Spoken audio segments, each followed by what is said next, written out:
BTech లో ఉన్నప్పుడు love చేసుకున్నాం మేడం. అంటే పెళ్లి చేసుకుందాం అనుకుంటున్నాం మేడం. ఈ విషయం వాళ్ళ నాన్నగారికి తెలిసింది మేడం. తెలిస్తే వాళ్ళ ఇంట్లో మా ఇంట్లో బెదిరించారు మేడం.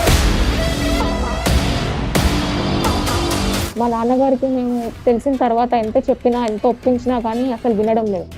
నన్ను బెదిరించడం కానీ లేదంటే తినని బెదిరించి వీళ్ళ అమ్మ నాన్నని బెదిరించి కొట్టడం, ఇతను ఒకసారి కొట్టారు కూడా. ఎంత బతిమలాడినా ఎంత రిక్వెస్ట్ చేసినా కానీ ఒప్పుకోవడం లేదు. ఇంకా మాకు చనిపోవడం తప్ప వేరే ఆప్షన్ లేదు మేడం. మీ చనిపోవటం పాడుగాను వచ్చిన కాడి నుంచి అదే డైలాగ్ చెప్తున్నారు. అంత ఈజీ అయిపోయిందమ్మా మీకు. హలో డాడీ, నేను గౌతమని మాట్లాడుతున్నాను డాడీ. చిన్నగా రెక్కలు ముక్కలు వర్క్ చేసి పిల్లలను డెవలప్ చేస్తే ఎవడో ఒకడు వచ్చి కొనిగిస్కా గొట్టంగాడు వచ్చి మాట్లాడితే అట్లా మాట్లాడకూడదండి. మీరు పెద్దోళ్ళు అయ్యుండి మనం అట్లా మాట్లాడకూడదు కదండి. తనకు అవకాశం ఇవ్వాలి కదా నాన్న. మీరు అవకాశం ఇవ్వాలి అతనికి. ఏం అర్హత ఉందని ఇస్తారమ్మా అవకాశము? దోసల కూతురువేనా? మాది వచ్చేసి తెలంగాణ, తనది వచ్చేసి ఆంధ్ర. కమ్యూనిటీ వైజ్ కూడా డిఫరెన్స్ మాది. కమ్యూనిటీ ఒకటి, ఇద్దరు రాష్ట్రాలు వేరు, రాష్ట్రాలు దాటిన ప్రేమలు. అబ్బాయిని కుట్టడం కానీ వాళ్ళ అమ్మ నాన్నని బెదిరించడం కానీ ఇదే చేస్తున్నారు. మా బిడ్డలు ఈ విధంగా చేస్తే ఆ బాధ ఎలా ఉంటుందో మేము అర్థం చేసుకోగలం. మీరు చెప్పిన ప్రతి సమస్య కూడా నిజంగా మీకు బాధ కలిగించేటటువంటి విషయం. తల్లిదండ్రులు నమ్ముకోవడం పిల్లల్ని తప్ప, అసలు పిల్లల్ని కనడమా తప్ప. నాన్న ఇలా మాట్లాడితే నాకు చనిపోవడం తప్ప వేరే దారి లేదు నాన్న. నేను అందుకనే ప్రేమించినావు కాబట్టి చావు. నేను చస్తా ఇక్కడ, నేను చస్తా, ఇక్కడ ఉన్న వాళ్ళందరూ చస్తాం ఇక్కడ. ఇలా పిల్లలు కానీ వెళ్ళిపోతేనండి మాకు ఒక హైకోర్టు అంటే మనకు చట్టం ఒక అవకాశం కలిగించింది. ఈ వయసులో మళ్ళీ మొదటి నుంచి టెన్షన్స్ ఏంటి మేడం? ఏ పిల్ల కోసం అయితే మనం ఎంత కష్టపడ్డామో ఆ పిల్ల కోసం మళ్ళీ మొదటి నుంచి ఆలోచించాల్సిన పరిస్థితికి వచ్చింది జీవితం. ఇదంతా కూడా అబ్బాయి ఖచ్చితంగా వాడు ఒక రోగం తెలిసింది, సబ్జెక్టు ఫెయిల్ అయ్యాడంట.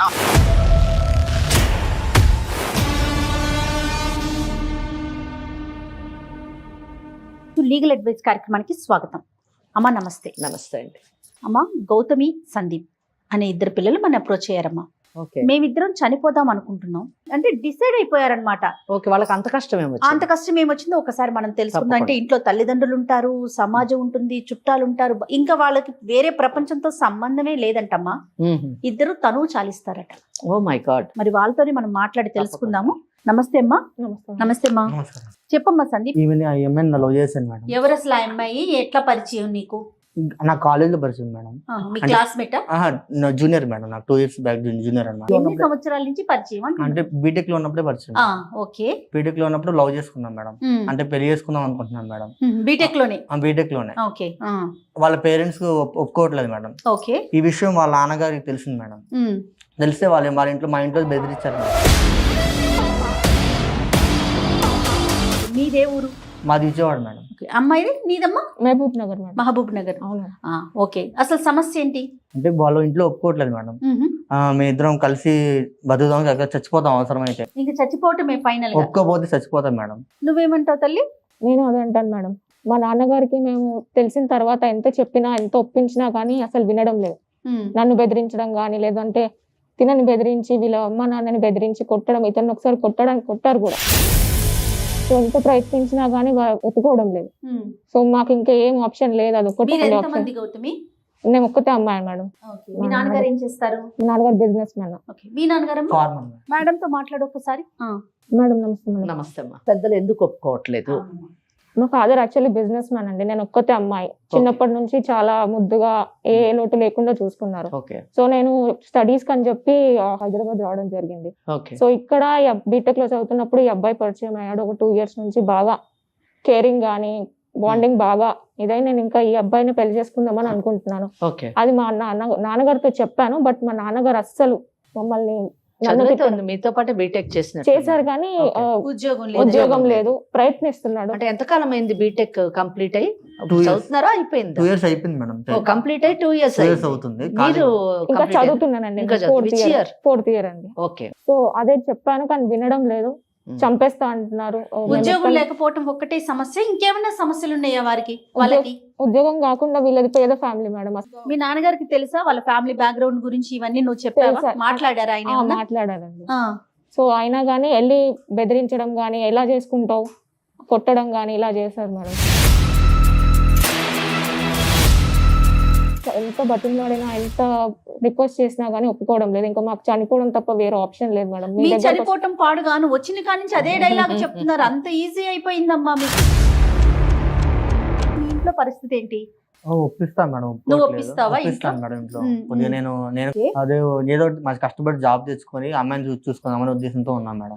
వాళ్ళకి చెప్తే వాళ్ళ పేరెంట్స్ ఒప్పుకోకుండా మా పేరెంట్స్ మీద బెదిరిస్తారు మేడం. ఇంటికి వచ్చి కొట్టి అదంతా బెదిరించడం అవసరం? వాళ్ళు కొట్టి మేమే ఇద్దరం కలిసి చచ్చిపోతాం మేడం. 2 years నుంచి నువ్వు ట్రయల్స్ లో ఉన్నావా? జాబ్ కోసం ట్రై చేస్తా? అంటే బ్యాక్లాగ్స్ ఉన్నాయి మేడం, అవి కొద్దిగా క్లియర్ చేసుకున్న తర్వాత చేసుకుందాం అని చెప్పి మేడం. మీ ఇద్దరు పెళ్లి చేసుకుని ఎలా బతుకుతారు? నువ్వు తన్నెలా పోషిస్తావు? రేపొద్దున అంటే మీ ఇద్దరేనా? రేపు మూడో వాళ్ళు వస్తారు మీ జీవితంలోకి, ఎలా పోషిస్తావు నువ్వు? ఏదో పని చేసుకుంటా మేడం. అంటే ఇది సినిమా కాదు కదా నాన్న. ఏదో ఒక పని చేసేసుకొని తెల్లారిపాటికి నువ్వు కోటేశ్వరుడైపోయి ఉద్యోగం చేసేసుకొని సంపాదించేసేయడానికి ప్రాక్టికల్ గా ఆలోచించండి. అదే ఇబ్బంది పడుతున్నారేమో వాళ్ళ నాన్నగారు. ఇక్కడ మేడం ఒక్కటి, వాళ్ళ తల్లిదండ్రులు ఎందుకు వద్దంటున్నారు అన్నదే ఆలోచించాలి. అవునమ్మా. తల్లిదండ్రులు ఎప్పుడు కూడా వ్యతిరేకిస్తుంటారు, ఆనాటి నుంచి ఈనాటి మటుకు కూడా. ఎందుకు వ్యతిరేకిస్తారంటే వాళ్ళు ప్రేమకి వ్యతిరేకులు కాదు, శత్రువులు కాదు. వాళ్ళు కేవలము వాళ్ళ భవిష్యత్తు, ప్రేమికుల యొక్క భవిష్యత్తు ఎలా ఉంటుంది అని చూడగలుగుతారు వాళ్ళ జీవితానుభవంతో. అమ్మ అసలు నీకు ఎందుకు ఇష్టం? Madam caring madam. మా నాన్న కంటే బాగా చూసుకున్నాడు. ఒకరినొకరిని అర్థం చేసుకోవడంలో కానీ, నాకు ఏ ప్రాబ్లం వచ్చినా కానీ మా నాన్న కంటే ఎక్కువ బాగా చూసుకున్నాడు. సో అది అర్థం చేసుకోవడం నాకు చాలా బాగా నచ్చింది. ప్రేమ చూపించేది, నాకు నా జీవితాంతం కలిసి ఉంటుందా అని చెప్పి పాపం మాట్లాడేది నాతో. అలాంటి వాళ్ళు నాతో లైఫ్ లాంగ్ బాగుంటారని అనుకుంటాం కదా మేడం. మాటలు కాదు కదా మేడం, వాళ్ళు పెట్టినా పెట్టకపోయినా మాటలు అనేవాళ్ళు మేడం. ఆ మాటలకి ప్రేమికి నాకు కనెక్ట్ అయ్యాయి మేడం కొంచెం బాగా. గౌతమి ఒక పేద పిల్లోడిని ఎంచుకొని ఆయనలోని ఏమీ ఆశించకుండా తన జీవితం ఆ పేదరికంలో ఎలా కొనసాగుతుందో తను అర్థం చేసుకునే వయసు ఉంది, చదువు ఉంది. అలాగే ఆ అబ్బాయి కూడా తన యొక్క సహాయాన్ని లేదా తన యొక్క మాటల తీరుని ఇవన్నిటిని మెచ్చుకోవడం, ఆ సంస్కారాన్ని గౌరవించడం కూడా ఒక మంచి విషయం. కానీ ఇక్కడ పెద్దలు ఎందుకు వద్దంటున్నారు అన్న విషయానికి చాలా కారణాలు ఉండి ఉండొచ్చు. కానీ ఆ కారణాలు ఏంటో వీలైనంత మటుకు వాళ్ళ తల్లిదండ్రుల ద్వారా మనం వింటే బాగుంటదేమో అని నేను అనుకుంటున్నాను. మీ నాన్నగారితో ఏమన్నా మాట్లాడదామా? ఒకసారి మాట్లాడతారంటావా? ఆయన మాట్లాడదాం. మాట్లాడేకి ముందు బలమైన కారణాలు ఏమైనా ఉన్నాయా? మేడం, మాది వచ్చేసి తెలంగాణ, తనది వచ్చేసి ఆంధ్ర. కమ్యూనిటీ వైజ్ కూడా డిఫరెన్స్ మాది. సో ఈ రీజన్స్ మా నాన్నకి కమ్యూనిటీ ఒకటి, ఇద్దరు రాష్ట్రాలు వేరు, రాష్ట్రాలు దాటిన ప్రేమలు. ఇంకా డబ్బు మెయిన్. మేము బాగా రిచ్ ఫ్యామిలీ, వాళ్ళది వచ్చేసి అసలు ఏం లేదు. నేచురల్లీ ఉంటది అది. గౌతమి కాల్ చేయనా? హలో హలో డాడీ, నేను గౌతమిని మాట్లాడుతున్నా డాడీ. ఎందుకు ఫోన్ చేసినావు డాడీ? ఏంటి డాడీ ఎలా అంటావు? అసలు నీకు ఒక తండ్రి అనే గౌరవాన్ని నువ్వు ఇస్తున్నావు ఫస్ట్? డాడీ అలా కాదు డాడీ, నేను చెప్పిన మాట కూడా మీరు వినాలి కదా. ఏం వింటావమ్మా? మిమ్మల్ని కని పెంచి కష్టపడి ఇన్ని సంవత్సరాలుగా అల్లారు ముద్దుగా చూసుకుంటే మీ అంతగా మీరు కాళ్ళు వచ్చి రెక్కలు వచ్చి ఎగిరిపోతే మేము ఎంత తిప్పలు పడుతున్నాం ఇక్కడ. ప్రేమించిన వాడిని కూడా మీరు ఒకసారి అర్థం చేసుకోవాలి కదా నాన్న. ఏది ప్రేమించుకోవాలమ్మా? ఏది ప్రేమించుకోవాలి? ప్రేమించేవాడికి ఒక అర్హత ఉంటుంది. ఫస్ట్ ఆఫ్ ఆల్ గుర్తుపెట్టుకో. నేను ఎంత అల్లారు ముద్దుగా చూసుకున్నావో ఇక్కడ మొత్తం ఊళ్ళ తల మొత్తం ఎత్తుకోకుండా చేసిన పరిస్థితి తెచ్చావు నువ్వు. అలా కాదు నాన్న, నేను మీకు చెప్పాను కూడా కదా. మీరు ఒకసారి చూసి ఒక తనకు అవకాశం ఇవ్వాలి కదా నాన్న. మీరు అవకాశం ఇవ్వాలి అతనికి. ఏం అర్హత ఉందని ఇస్తారమ్మా అవకాశము? నువ్వు అసలు నా కూతురువేనా? ఎంత ముద్దుగా చూసుకున్నా నువ్వు. కాలు కింద పెడితే కందిపోతుందేమో నా కూతురని రెక్కలు ముక్కలు కష్టపడి నీ కోసం ఇంత చేస్తే కాళ్ళు కొని నువ్వు కావాల్సిన నా ఫోన్లు అన్ని ఇప్పిస్తే నువ్వు ఒక్క దెబ్బతో తండ్రి అనే విషయాన్ని మర్చిపోయినావు నువ్వు. నాన్న ఇలా మాట్లాడితే నాకు చనిపోవడం తప్ప వేరే దారి లేదు నాన్న. చనిపోమ్మా, ఇక్కడ మేము కూడా వస్తూనే ఉన్నాం తెలుసా. ఊర్లో తల ఎత్తుకోలేక ఎట్లుందంటే పరిస్థితి. ఎక్కడ కూతురు ఎక్కడ? ఏ సమాధానం చెప్తావు? ఎక్కడ పోయినా చెప్తావు? నాన్న మీకు ఊరు పరువు కావాలా? మీకు కూతురు ఇది కావాలని అన్న చెప్పండి. ఆ విషయాన్ని నువ్వు కూడా ఆలోచించాలి. ఆ విషయాన్ని నువ్వు కూడా ఆలోచించాలి. నువ్వు గౌరవం ఏమిచ్చినావు, ఇంత కష్టపడి పెంచినావు కదా, ఒక్కసారి ఒక్క నిమిషం నువ్వు ఆలోచించావా? మా నాన్నగారు ఎంత నా కోసం చేశారు, ఏది కావాలంటే అది ఇప్పించారు, ఏది కావాలంటే చేశారు. అలాంటి నాన్నకి ఒక మాట చెప్పాలి, నాన్నకు కూడా ఒక ఇష్టాలు ఉంటాయని నువ్వు ఏనాడైనా చెప్పినావా? నాన్న నేను ప్రేమించాను కానీ పెళ్లి మాత్రం చేసుకోలేదు కదా నాన్న, అది మీకు ఒప్పించి చేసుకుందామని నేను ఇప్పటిదాకా మీరు బతిమలాడుకుంటూనే వచ్చాను. కానీ మీరు మాత్రం అబ్బాయిని కుట్టడం కానీ వాళ్ళ అమ్మ నాన్నని బెదిరించడం కానీ ఇదే చేస్తున్నారు. ఇద్దరిని చంపుతానని చెప్తున్నా, మంచిగా చెప్తున్నా. నేను ఇంకా మంచిలో చెడు లేదు, అయిపోయింది. అయినా ఒక విషయం అమ్మా, నీకు చాలా సార్లు చెప్పినా, మన స్టేటస్ ఏంటి, మన పద్ధతులు ఏంటి, మనం ఏంటి, అసలు అవతల వాడికి ఒక చదువు ఉందా, చదువుకుని పాస్ అయ్యిందా, ఉద్యోగం చేసే అర్హత ఉందా, అతనికి ఏం ఆలోచించాడు అసలు? చేస్తాడు నాన్న, ట్రై చేస్తున్నాడు. నేను అదే చెప్తాను కదా, పాస్ అయ్యిందా?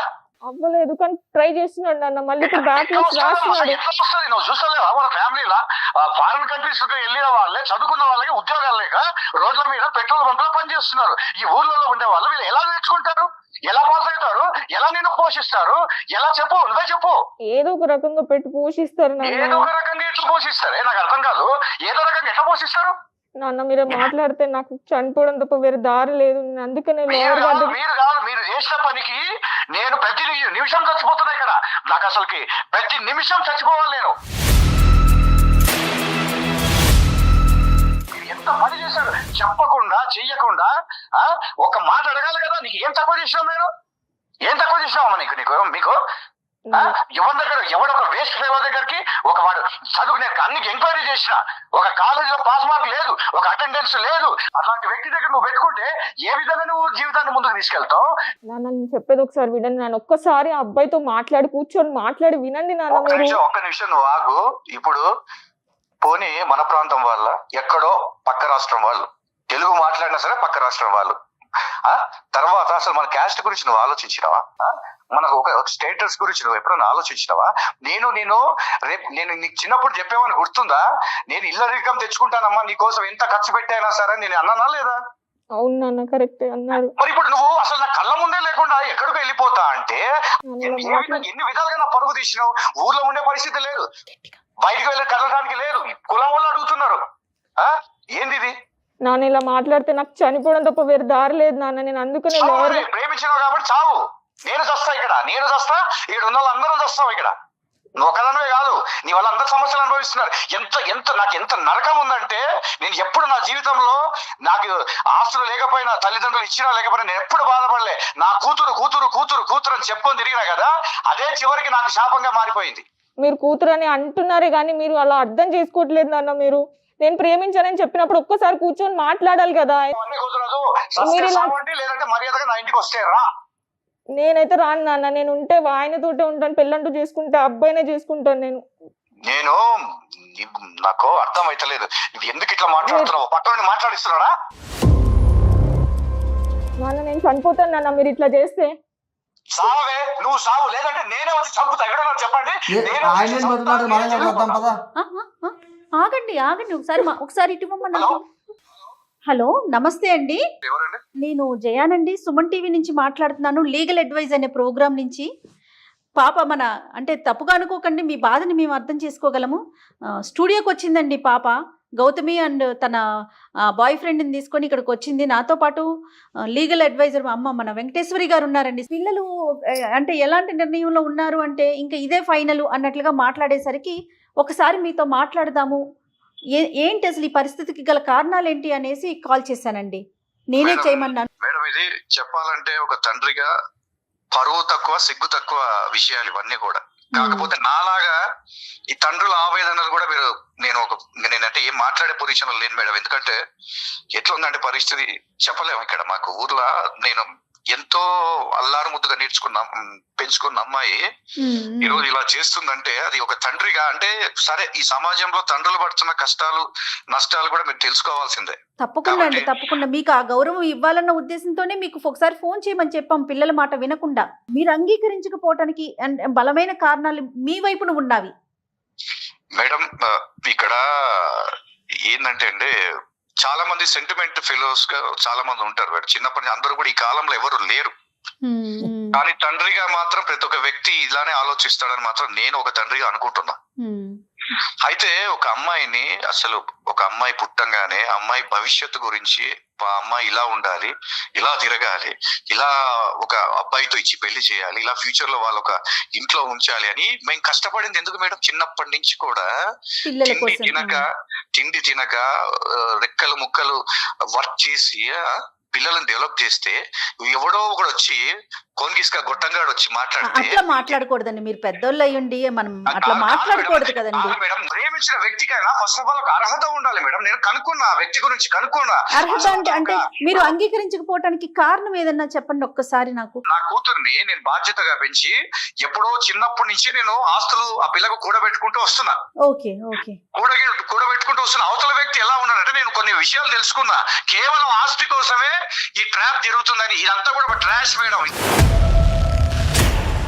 ఇదంతా పెళ్లి చేసుకుంటారు, అయిపోయిన తర్వాత పిల్లలు ఏం చేస్తారు అనేది కూడా ఒక క్లారిటీ లేదు. ఇదంతా కూడా అబ్బాయి ఖచ్చితంగా వాడు ఒక రోగం తెలిసింది, సబ్జెక్టులు ఫెయిల్ అయ్యాడంట. అవును మేడం, ఒకవేళ వీళ్ళు పెళ్లి చేసుకుంటే ఎలా బతుకుతారు మేడం? ప్రతి మనిషికి పరువు ఉంటుంది మేడం. పరువు అంటే మేడం మనం సంపాదించుకున్న ఆస్తులు ఇవన్నీ కాదు మేడం, మన పిల్లలు. నా పరువే నా పిల్లలు అయినప్పుడు ఆ పిల్ల ఎవరితోడో తిరుగుతూ ఎక్కడెక్కడో తిరుగుతూ ఈ రోజు వచ్చి నేను చచ్చిపోతా అంటే ఎలా అవుతుంది మేడం? వాళ్ళు చావడం కాదు మేడం, నేనే చంపేస్తాను. వాళ్ళని చంపి నా భార్యను కూడా చంపి నేను చచ్చిపోతా. సమస్య అన్నిటికీ చావే పరిష్కారం అండి. మీరు అదే మాట మాట్లాడుతున్నారు. మీ కూతురు కాబట్టి ఆ పిల్ల కూడా అదే చెప్తా ఉంది. మరి ఏం చేయాలి మేడం? ఇప్పుడు పరువు పోయి ప్రతిష్ట పోయి అసలు ఊర్లో నేను నిజంగా మేడం ఒక తండ్రిగా చెప్పాలంటే నా వల్ల బతుకుతున్నామంటే బతుకుతున్నాం మేడం, అంతే. కాదండి, నాతో పాటు అమ్మ అడ్వకేట్ వెంకటేశ్వరి గారు ఉన్నారు. ఒక్కసారి మాట్లాడండి అమ్మతో. హలో హలో నమస్కారం అండి మేడం. నమస్తే అండి. నాకు ఈ కేసు అంతా వింటూ ఉంటే చాలా ఆశ్చర్యంగా, చాలా నవ్వు కూడా వస్తుందండి. సేమ్ మేడం, ఇదే పరిస్థితి ఊర్లో మొత్తం ఇదే ఎదుర్కొంటాం మేడం. ఎట్లా ఉందంటే అది ఒక తండ్రిగా నేను ఇంకా చెప్పుకోలేదు. లేదు నేను అర్థం చేసుకోగలను. ఎందుకంటే మీకు మీ పిల్లలు చేసినటువంటి ఈరోజు మీకు తీసుకొచ్చినటువంటి సమస్య మీకు కొత్త. కానీ మాకు అడ్వకేట్గా ఎన్నో కేసులు మేము చూస్తూ ఉంటాము. తల్లిదండ్రుల బాధని మేము అర్థం చేసుకోగలము. అలాగే పిల్లలు ఎదుర్కొనేటటువంటి సమస్యలను కూడా మేము అర్థం చేసుకోగలం. అదే మాట్లాడదాం. మీరు కొంచెం ఓపెన్ మైండ్తోని ప్రశాంతంగా వింటే తప్పకుండా ఈ సమస్యకి సొల్యూషన్ చావు కాదు. మా బిడ్డలు ఈ విధంగా చేస్తే ఆ బాధ ఎలా ఉంటుందో మేము అర్థం చేసుకోగలం. మీరు చెప్పిన ప్రతి సమస్య కూడా నిజంగా మీకు బాధ కలిగించేటటువంటి విషయం.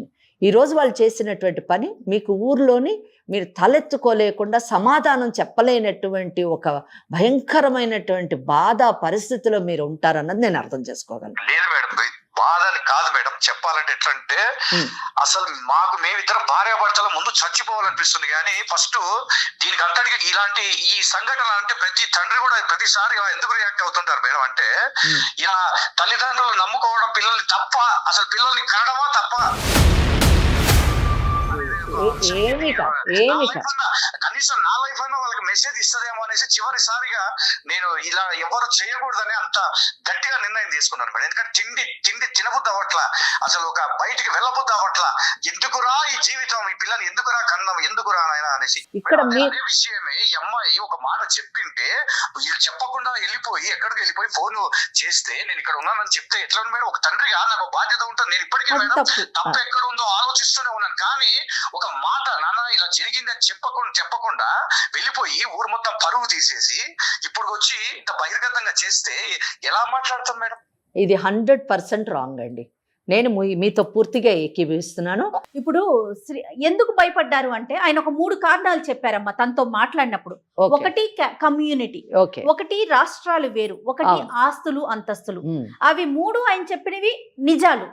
వాటికి భయపడి పిల్లలు చెప్పలేదేమో, అది ఆలోచించాలి కదమ్మా పెద్దవాళ్ళకి. అటువైపు కూడా ఆలోచించాలి కదా. అది కూడా ఆలోచించాలి. ఇంకో విషయం కూడా శ్రీనివాస్ గారు, నాకు నచ్చినటువంటిది ఏంటంటే ఈ కాలంలోని పిల్లలు తల్లిదండ్రులు చెప్పకుండా వెళ్ళిపోయి పెళ్ళిళ్ళు చేసుకొని తల్లిదండ్రులు వాళ్ళ కర్మానికి వదిలిపెట్టేది ఒక రకమైతే, కొత్తగా ట్రెండ్ ఏంటంటే 4 రోజులు తిరగడము, లివ్ ఇన్ రిలేషన్షిప్ అనడము, ఆ తర్వాత ఎవరి దారిన వాడు వెళ్ళిపోతున్న కాలంలో మేము పెళ్లి చేసుకుంటాము, ఆ పెళ్లి చేసుకోవడం కూడా ఎలాగ నాన్నను ఒప్పించి చేసుకుంటాము అని చెప్పేసి ఆ అమ్మాయి పదే పదే ఇందాక మీతో మాట్లాడినప్పుడు నేను విన్నాను.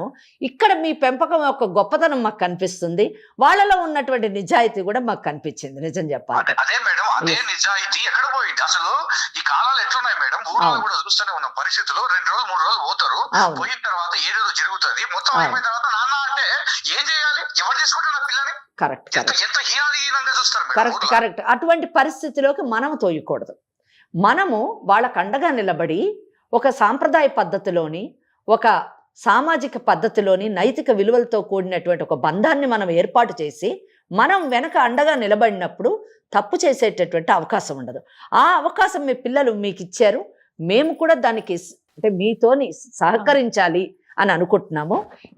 ఈ కేసులోనండి నేను అనుకుంటానంటే వినండి, మీకు నచ్చితే మీ యొక్క కన్సెంట్ ఇవ్వండి, ఆశీర్వదించండి. ఏదైనా కూడా ముఖ్యంగా పిల్లలు కాదు మేడం, తల్లిదండ్రుల గురించి ఆలోచించండి. ఎందుకంటే తప్పకుండా ఈ వయస్సులో మనము పిల్లలకు పెళ్లిళ్ళు చేసి వాళ్ళ ఆనందాలు కోరుకుంటాం, కానీ ఈ వయస్సులో మళ్ళీ మొదటి నుంచి టెన్షన్స్ ఏంది మేడం? ఏ పిల్ల కోసం అయితే మనం ఇంత కష్టపడ్డామో ఆ పిల్ల కోసం మళ్ళీ మొదటి నుంచి ఆలోచించాల్సిన పరిస్థితికి వచ్చింది జీవితం. మనం ఆ పరిస్థితి తీసుకురావద్దు. మీరు అందుకే వినట్లేదు. సొల్యూషన్ వింటే మీరు ఏది చెప్తున్నారో దాంతో మేము ఏకీభవిస్తున్నాం. ఇలా పిల్లలు కానీ వెళ్ళిపోతేనండి మాకు ఒక హైకోర్టు అంటే మనకు చట్టం ఒక అవకాశం కలిగించింది. అంటే కూర్చొని మాట్లాడుకునేటటువంటి అవకాశం కూడా లేకుండా పిల్లవాడు కానీ పిల్ల కానివ్వండి మాట్లాడకుండా వెళ్ళిపోతే, తల్లిదండ్రులకు అవకాశం ఇవ్వకపోతే మనం హైకోర్టులో రిట్ ఆఫ్ హేబస్ కార్పస్ అని వేసుకోవచ్చండి. వేసుకున్నప్పుడు ఆ పిల్లని పిల్లవాడిని ఎవరైతే వెళ్ళిపోయారో వాళ్ళని హైకోర్టు ముందు నిలబెడతారు పోలీసు వ్యవస్థ. నిలబెట్టినప్పుడు అప్పుడు కోర్టు తల్లిదండ్రులతో మాట్లాడుకునేటటువంటి అవకాశం కలిగిస్తుంది. అప్పుడు కూర్చొని పిల్లలతో మాట్లాడి ఆ సమస్యని పరిష్కరించుకునేటటువంటి కేసులు, సందర్భాలు చరిత్రలో ఉన్నాయండి. అయితే ఇక్కడ ఓకే, ఇక్కడ ఆ అబ్బాయి గనక నిజంగా ఒక ఫ్రాడ్ అనే ఒకటి గనక తేలిందంటే అప్పుడు మీరు ఎలా నిర్ణయాలు తీసుకుంటారు మేడం? అందుకేనండి నిర్ణయం అసలు ఇప్పుడు తీసుకోవట్లేదు. నేను చెప్పేది ఈ కేసులో సొల్యూషన్ ఏంటంటే, మీరు చెప్పినట్టుగా ఆ అబ్బాయికి బ్యాక్లాగ్స్ ఉన్నాయి. అంటే బాధ్యత మనకి ఎక్కువగా కనిపించలేదు. నిజంగానే నేను మీతో ఏకీభవిస్తున్నాను. ఇప్పుడు బీటెక్ అది చేయట్లేదు. బీటెక్ అబ్బాయి కంప్లీట్ కాలేదు కనుక ఇది సమయం కాదు, పెళ్లి చేసుకునే సమయం కాదు. ఆ అబ్బాయి ఆర్థికంగా తన నిలదొక్కున్న తర్వాత ఆ అమ్మాయిని పెళ్లి చేసుకుంటే అప్పుడు ఆ అమ్మాయి బాధ్యత ఆర్థిక పరంగా తీసుకునేటటువంటి అవకాశం ఉంది. As far as financial problems are concern, ఇది మనము ఆ అబ్బాయి నిలదొక్కునేంత మటుకు పెళ్లికి అంగీకరించకుండా సమయాన్ని కేటాయిద్దాం. దీంతో ఫైనాన్షియల్ ప్రాబ్లం సాల్వ్ అవుతుంది. ఇంకా నెక్స్ట్ రీజనల్ ప్రాబ్లం, మా అమ్మాయి వెళ్ళిపోతుంది అంటే అది పెద్ద విషయం ఏం కాదు. మీ అమ్మాయి మీరున్నటువంటి ఊర్లోకే ఆ అబ్బాయి వస్తాడు, షిఫ్ట్ అవుతాడు, అక్కడే జాబ్ చేసుకునేటటువంటి పరిస్థితులు మీరు ఏర్పాటు చేయొచ్చు. మీరే అన్నారు కదా, మా అమ్మాయికి నేను అన్ని విధాలా సమకూర్చాను అండి అంటే ఆ అబ్బాయిని పెళ్లి చేసుకున్నప్పుడు ఆ అబ్బాయికి కూడా అవన్నీ లభించినట్టే కదా. కనుక మీకు అల్లుడు కాదు ఒక కొడుకుని తెచ్చుకున్నామని అనుకోండి మీరు. అలాగా ఇటు ఫైనాన్షియల్ ప్రాబ్లం సాల్వ్ అవుతుంది, రీజనల్ ప్రాబ్లం సాల్వ్ అవుతుంది. క్యాస్ట్ విషయంలో మాత్రం మీరు కాంప్రమైజ్ కావాల్సిందే. అయితే ఒక్క విషయం, ఇక్కడ మనము పెద్దవాళ్ళగా కాస్త కూల్గా ఆలోచించాలి. ఎందుకంటే మీకు ఎలాగా పెద్దలకి లీగల్ రెమెడీ ఉందో అలాగే రేపు పిల్లలకు కూడా రెమెడీ ఉంది. ఎందుకంటే రేపు వాళ్ళిద్దరూ పెళ్లి చేసుకొని మీకు చెప్పకుండా మా ఇద్దరికి ప్రొటెక్షన్ కావాలి, మేమిద్దరం భార్యాభర్తలము అని కోర్టుకు కానీ వాళ్ళు ఆశ్రయిస్తే తప్పకుండా కోర్టు వాళ్ళకి ప్రొటెక్షన్ ఇస్తుంది. ముఖ్యంగా వాళ్ళు పెళ్లి చేసుకునే అవకాశం కూడా ఉంది, ఎందుకంటే బోత్ ఆర్ మేజర్స్. కనుక అక్కడ చట్టపరంగా పెళ్లి చేసుకోవడానికి మేజర్స్ అయితే సరిపోతుంది. సెక్షన్ 5 ఆఫ్ హిందూ మ్యారేజ్ యాక్ట్లో ఉన్న కండిషన్స్ ఫుల్ఫిల్ అయిపోతే పెళ్లి చేసుకోవచ్చు. దానికి క్యాస్ట్ ప్రాబ్లం కానివ్వండి, ఫైనాన్షియల్ ప్రాబ్లమ్స్ కానివ్వండి, లేదా రీజనల్ ప్రాబ్లమ్స్ కానివ్వండి, ఇవన్నీ కండిషన్స్ కాదు మ్యారేజ్కి. అడుగుదాము ఆ అబ్బాయి ఎంత కాలంలో సెటిల్ అవుతాడు, ఫైనాన్షియల్గా ఎంత కాలానికి నిలదొక్కుని తన భార్యని పోషించుకునేటటువంటి పరిస్థితికి ఎప్పట్లోనే అతను రాగలడో కనుక్కొని అప్పుడు మటుకు వీళ్ళిద్దరు పెళ్లి చేయకుండా వాళ్ళిద్దరూ మామూలుగా ఉంటారు. ఆ తర్వాత మీరు నిలబడి పెళ్లి చేస్తే బాగుంటుంది. అంత మటుకు కావాలంటే ఒక agreement, MOU memorandum of understanding కూడా మీరు రాసుకోవచ్చు. ఎందుకంటే ఆ పిల్లోడు కూడా ప్రొటెక్షన్ ఉండాలి.